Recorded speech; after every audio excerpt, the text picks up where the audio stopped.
मित्रांनो आम्ही व्हिडिओ बनवायला निघालो टेरेसवर आणि माझ्या शेजारी होतं एक टायर तर हे पत्त्या थांब 1 मिनिट. अरे 1 मिनिट फक्त साप पकडायचं आहे. अरे साप कुठं चाललाय साप?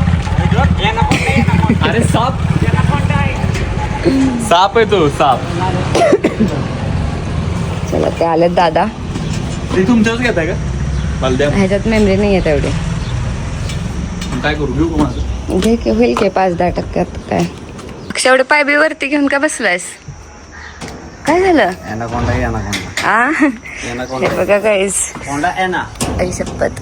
आमच्या इथं साप निघालाय आणि हे उमेश दादा आलेले आहेत. सर्पमित्र आहेत ते आणि ते पकडायला आले. तर सैद्याला दिसलाय पहिल्यांदा. सैद्या कसं काय? मी टेरेसवर निघालेलो व्हिडिओ करायला आणि इथनही पायरी दिसते का? तो टायर मी असं वर निघालोय, मोबाईल होता माझ्या हातात आणि जस्ट असं मला काहीतरी हालचाल दिसली. त्यामुळे माझं टायर असं करायला गेलो तर तिथनं डायरेक्ट तिनं तिकडं आता जिथं आहे ना ते डायरेक्ट झेप टाकली.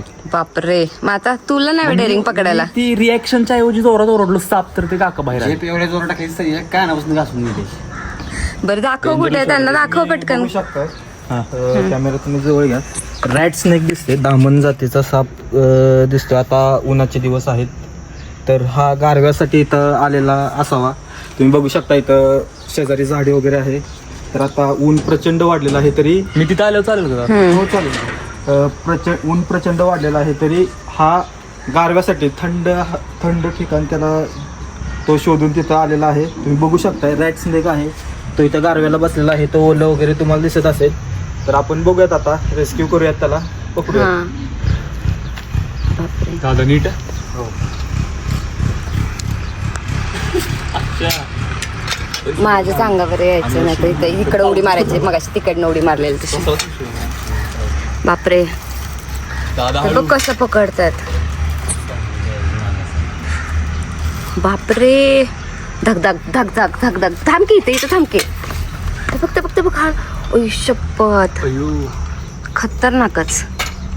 तुम्ही बघू शकता आपण रॅट स्नेक पकडलेला आहे. कुठला आहे दादा? रॅट स्नेक दामन बोलतात. दामन का? हा मराठीमध्ये दामन बोलतात. रॅट स्नेक असं बोलतात. ते बिनविषारी आहे ना? हा बिनविषारी आहे. पण शांत आहे का? आता मी हात लावू शकते? आता शांत आहे तो तसा. त्याचा बाईट मोड म्हणजे कसा की जेव्हा तो बाईट मध्ये येतो आता तुम्ही बघू शकताय त्याचा गळा फुगलेला दिसतोय बघा. जेव्हा बाईट मध्ये येतो तेव्हा त्याचा गळा फुगलेला असतो आणि जेव्हा तो शांत असतो तेव्हा तो नॉर्मल पोझिशन मध्ये येतो. तुम्ही बघू शकताय तो बाईट मध्ये कसा येतोय. सैद्या इकडे जा. तू इकडे जा. त्याच्या पुढे जीप घे की मी असं पकडू शकते? हा पकडा ना. नाही मागे ती स्टिक मध्ये अडकले होते माग येत नाहीत का पुढचा पोर्शन त्यांचा? फक्त ते कुठं स्टिक लावायची त्याच्यावर असतं. तुम्ही बघू शकता दीदीने पण अशा प्रकारे मजा आया और मैं ये जो मजा है हिंदुस्तान के हर व्यक्ति को देना चाहता हूँ. म्हणजे काही वर्षांपूर्वी ऋषिकेश सरांसोबत जात होते पण बघायला फोटो काढायला वाईल्ड लाईफ फोटोग्राफी या क्षेत्रातून. पण आज रेस्क्यूचा फर्स्ट टाइम असा एक्सपिरियन्स घेतलेला आहे उमेश दादांमुळे. So thank you. आणि मला भीती वाटत नसल्यामुळे मी ही डेअरिंग केलेले पण अक्षय आणि सैद्या भीतात. अभी बात आई ईगो पे तो मैं भी पकडूंगा. दीदी मी पण पकडणार आहे. पण मला याच्याबद्दल अजून थोडंसं जाणून घ्यायला आवडेल की हे बारकं पिल्लू आहे का मोठं आहे? याचं आता कसं असतं की साप बघून सांगू शकतो की आपण वय त्याचं किती आहे. पण त्याला थोडंसं उन्हात पकड बरं. त्या चेहरा उन्हात नाही फोकस होईना. हा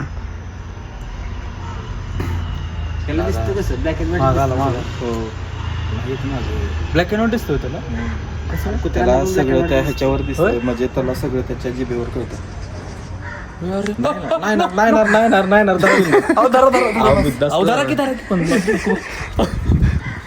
तो मागं इथपर्यंत पोहोचू शकत नाही. बघा आता कुठपर्यंत आलाय तो. इथपर्यंत पोहोचू शकत नाही. तर तिथं आपण स्टेक लावताना त्याच्या तिथं तेवढ्या अंतरावर लावलेली त्यामुळे ती पोहोचत नाही. अक्षय कुबा व्हिडिओ जेव्हा ते आता बघून आपण सांगू शकतो की त्याचं वय किती आहे पण असं सांगू शकत नाही की तो किती वर्ष जगू शकतो. अच्छा. तर हा साप आपल्याला आता 1 वर्षाच्या आसपास आहे. रॅट स्नेक आहे. रॅट स्नेक ओळखायची एक खूण म्हणजे काय तर त्याच्या मध्यभागापासून शेपटीपर्यंत तुम्ही बघू शकता ब्लॅक लाईन आहेत. हो आहे की. ब्लॅक लाईन आहेत. आणि एक मोठा गैरसमज आहे की लोक म्हणतात की रॅट स्नेक हा फक्त येल्लो कलर मध्ये येतो. हा तर रॅट स्नेक मध्ये 7 कलर येतात.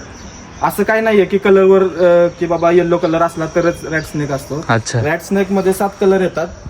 त्यामुळे कलरवर असं काही नसतं. त्याची ओळख म्हणजे त्याच्या तोंडावर तुम्ही बघू शकता, डोळ्याच्या खाली तुम्हाला ब्लॅक लाईन्स दिसतात आणि शेपटीकडे पण तुम्हाला ब्लॅक लाईन दिसत जातात. ही त्याची खास ओळख आहे. आणि त्याचं अन्न म्हणजे उंदीर. त्याला रॅट स्नेक यासाठीच बोलतात की त्याचं प्रमुख अन्न हे उंदीर असतं. त्या उंदराच्या मागे तो साप कंटिन्यू असतो आणि प्रमुख त्याचं खाद्य म्हणजे उंदीर. त्यामुळे त्याचं नाव हे रॅट स्नेक आहे. येस, नशीब आम्हाला एवढ्या बऱ्याच गोष्टी कळाल्या. आणि मेन म्हणजे बिनविषारी आहे. इथे जर विषारी एखादा साप असता तर अजून सगळ्यांची पळता भुई झाली असते. आणि आज दादांमुळे खरंच फर्स्ट एक्सपिरियन्स एवढा भारी भेटला की मी एवढा वेळ एका सापाला पकडलेला आणि म्हणजे एवढा इझी एक्सपिरियन्स घेतलेला आहे. आणि तुम्ही शॉर्ट्समध्ये पण बघू शकता की इतर म्हणजे विदाऊट स्टिक पण मी जस्ट हाताळलेला आहे. त्याला शांत कसं करायचं यांच्याकडून शिकलेली आहे. सो अक्षय आणि सईद काय हात लावायचं डेअरिंग करू शकत नाही मला तर वाटतंय. पण हा सगळ्यात मोठा किती फूटपर्यंत होऊ शकतो? हा 8 फुटापर्यंत मोठा होऊ शकतो. 8 फुटापर्यंत? माझी साईड 5 फूट आहे. 8 फुटापर्यंत ह्याची हाईट होऊ शकते. आणि असं वरती किती उभा राहतो? 3.5-4 फुटापर्यंत तो वरती म्हणजे भिंतीवर हा सहज चढू शकतो. त्याला थोडा जरी आधार भेटला तर भिंतीवर हा सहज चढू शकतो.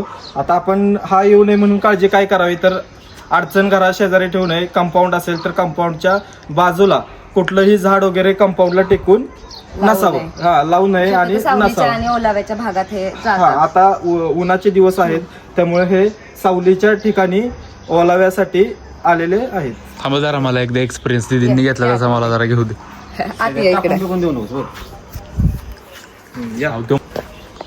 फक्त सोडू नका, सोडलं की पळून जाणार आहे. आणि गेला तरी सोडू नको. अरे नाही येत मागे तो. फक्त ही टाईट त्यांच्या शेजारी जा ना खाली तिथं सईद. त्यांच्या शेजारी जा खाली. सोडू नको सईद. आणि दाबू पण नकोस. नाही येत मागे तो. तिथनं इथपर्यंत येणार, तिकडे नाही येणार. हातापर्यंत नाही पोहोचणार. दाबू पण नको सला जोरात, नाही तर त्याला हे फक्त सोडू नका, सोडलं की पळून जाणार आहे. आणि गेला तरी सोडू नको. अरे नाही येत मागे तो. फक्त ही टाईट त्यांच्या शेजारी जा ना खाली तिथं सईद. त्यांच्या शेजारी जा खाली. सोडू नको सईद. आणि दाबू पण नकोस. नाही येत मागे तो. तिथनं इथपर्यंत येणार, तिकडे नाही येणार. हातापर्यंत नाही पोहोचणार. दाबू पण नको सला जोरात, नाही तर त्याला हे व्हायचं. असले साप पकडणे आणि साप पाळणे खूप फरक आहे. Would like to take notes while I take totes of the marijuana smoke. मग तू साप पाळलेत का? आम्ही 2 साप पाळलेत, ऋषभ आणि प्रतीक. शपथ. थांबा, पळून गेला बघा. त्याला ॲनाकोंडा समजत होता. थांब हलू नकोस. थांब, त्या फोकस करते त्या चेहऱ्यावरती. खतरनाकच. येस, याच्यासाठी अशी बरणी त्यांनी बघितलेली आहे की ज्याला ऑलरेडी टोपणाला छिद्र पाडलेली आहेत त्याला श्वास घेता यावा. म्हणजे असं स्पर्श केलं वरती आता फिरायला वगैरे असेल, पकडायला वगैरे तसं काय नाही. आम्हाला कॉल आले की आम्ही होय का. आणि वरती आपलं फिरायला काय 1-2 दिवसानं सारखं असतोच. सगळ्यात टफ कुठला हे पकडणं साप? सगळ्यात टफ म्हणलं तसं की आपला विरुळा पाण्यात जो पाण्यात गटारीत वगैरे आपल्याला सापडतो. विरुळा पाण्यात विषारी असतो तो बिनविषारी असतो. पण तो साप असा आहे, तुम्ही कसा किती बी जरी आपण चांगल्या यानं पकडायला गेलो त्याला तर तो बाईट करतोच. आणि त्याचं असं आहे, तुम्ही शेपटीला एकदम मागे पकडलं तर ती शेपटी तोडतो, मग त्याला इजा होती. त्यामुळे त्याला पकडतानाच त्या ह्याच्यामध्ये पकडायचं असतं. आणि ते पकडलं की तो चावतोच. आणि तो चावल्यानंतर न जखम होते हाताला महत्वाची. जखम होती म्हणजे ते बिनविषारी असतो. पण त्याचे जे दात असतात, छोटे छोटे दात असतात, ते दात आपल्या शरीरामध्ये तुटतात. आणि ते नंतर जेव्हा आपण काढायला जातो ते दात, तेव्हा ते निघत नाही. छोटे पांढरे छोटे दात असतात त्याचे, पण ते दिसत नाहीत. एकदम सूक्ष्म असतात, छोटे असतात. त्यामुळे ते कुरूप वगैरे होण्याचे चान्सेस जास्त असतात. तुम्ही आतापर्यंत किती वर्षांचा एक्सपिरियन्स आहे याच्यामध्ये? किती पकडलेत साप? आतापर्यंत तसं सांगू शकत नाही, इतके साप पकडलेत. आता नाही म्हटले तर एक 10 वर्ष झाले. बापरे, मोजले नाहीत आहे कधी? नाही तोंड कधी. उघडलेलं. तुमचा एखादा काही फोटो स्पेशल असा सगळ्यांना ऑडियन्सला दाखवण्यासाठी नाही, हे आपण देऊयात काय problem. कसलं तोंड उघडते. दाखवा की असला तर, नाहीतर मग द्या ह्याच्यावर स्क्रीनवरती लावतात. आता काय होते? ते जरा तरी तोंड असे गेलं हे वाटतं. ते तुझ्या तोंडाकडे बघून घाबरत असेल. मस्तच. असा एक व्हिडिओ त्याच्यावरून नाहीत. नाही येत. तुझं नाव काय ठेवायचं? पोपट. रॅड स्नेक नाव आहे की ऑलरेडी त्याला.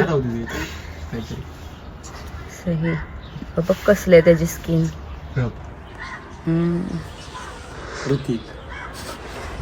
तर मित्रांनो, आम्ही याचं नाव ठेवलंय ऋतिक. तर ऋतिकाचं का तर Prateek plus Rishabh is equal to Hrithik. आई शपथच. सही. आता होय अक्षय, संकेतला आवड आहे ना, त्याला शिकायचं होतं ना असं साप पकडायला वगैरे. त्याला सांगितलं असतं मग अशी. ठीक आहे, आता नेक्स्ट टाइम. हो, सारखं येतच असतात आमच्या इथे. खूप सारे सर्प व्हिजिट करत असतात आमच्या घराला इथे. चालेल, थँक्यू. आता गाईज ते रेस्क्यू करणार आहेत, जसं मगाशी बोलले तसं वरती जंगल भागात सगळ्यांपासून लांब. सो तुमच्या इथे पण जर कोणता सर्प आढळला तर मी खाली दादांचा नंबर देऊन ठेवते, तुम्ही कॉल करा त्यांना. किंवा तुम्ही त्याला इजा करायला जाऊ नका, त्याला मारू नका, कारण खूपच कमी प्रजाती राहिलेली आहे आणि सगळ्यांना वाचवणं आपलं कर्तव्य आहे. सो असंच सर्पमित्र असतील तुमच्या जवळचे किंवा कोणच नसेल ओळखीचं तर मी दिलेल्या नंबरवरती कॉन्टॅक्ट करा आणि लगेच बोलवा. म्हणजे हे स्पेशली सातारकरांसाठी होतं, कारण साताऱ्यातच दादा असेल तरी आपण कॉन्टॅक्ट देऊयात, त्या इकडचा नंबर देऊयात. कुठे जरी असला तरी तिथे आपण त्या भागातला सर्पमित्रांचा नंबर देऊयात, तुम्ही तिथे कॉन्टॅक्ट करून त्यांना बोलू शकता. Yes definitely. त्यांनी मस्त पर्याय दिलेला आहे की जरी तुम्ही बाहेरच्या भागातून असाल कुठूनही, तरी पण तुम्ही या नंबरला डिरेक्टली कॉल करून विचारू शकता की त्यांच्या आसपासचा कोण सर्पमित्र आहे का, तर ते येऊन तुमच्या इथला साप हे करतील. पण तुम्ही मारायची डेअरिंग करू नका, ही खूपच मनापासूनची विनंती आहे. कारण आम्ही स्वतः आत्तापर्यंत बऱ्याच वन्य प्राण्यांसाठी बघण्यासाठी वाईल्ड लाईफ हा पार्ट आम्ही कंटिन्यू करत आलेलो आहे. तर त्याच्यामध्ये आपलंच जबाबदारी की आपण आपले सगळ्या भारतात असलेल्या सगळ्या जाती आपण वाचवल्या पाहिजेत, आपली जबाबदारी आहे. त्याच्यातली ही एक सगळ्यात जवळची जात. आणि सगळ्यात महत्त्वाचं सांगायचं, आत्ता मॅडम दिदीने सांगितलं आपल्याला की साप मारू नका. तर काही लोक असे असतात की साप मारायला जातात, पण काही साप लोकांना कळत नाही. गोनस सारखे साप असे असतात की लोक काय करतात की पहिलं त्याला मारायला गेला की त्याच्या तोंडावर मारतात. तोंडावर मारला की त्याची जी विषाची जी पिशवी असते तोंडात, ती पिशवी जेव्हा फुटते ती त्याचं विष सगळं उडतं. ते चुकून जर डोळ्यात उडलं किंवा आपल्या हाताला किंवा कुठं जरी जखम असेल, त्या जखमेवर जरी ते विष उडलं तरी त्याचा लगेच इफेक्ट होतो.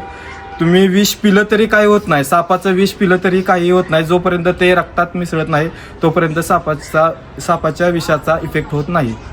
अच्छा, खूपच एकदम भारी माहिती दिलेली आहे त्यांनी. त्याच्यामुळे साप मारायचं तर डेअरिंग करूच नका. आणि जरी चुकून तुमच्याकडून त्याला इजा झाली असेल तर त्यांनी सांगितलेल्या गोष्टी नक्की लक्षात ठेवा. आणि खाली दिलेल्या नंबरवरती कॉल करायला विसरू नका जर तुम्हाला काही मदत हवी असेल तर. नक्की. चला थँक्यू. आमच्या शेतात बिबट्या आलाय तेवढं बघून. अहो नाही, खरं त्यांचे म्हस आणि शेळी 2 दिवसापूर्वी केले. वाईल्ड लाईफ मध्ये असं कुठेच नाहीये, म्हणजे कुठल्याच नियमात असं नाहीये की तो बिबट्या तिथून पकडून आपण दुसरीकडे सोडू शकतो. आता कुठं नाही असं नाही. आपल्या ह्या वरच्या डोंगरात जरी तुम्ही बघितलं हो, बिबट्या आहेत. 3 ते 4 बिबट्या आहेत.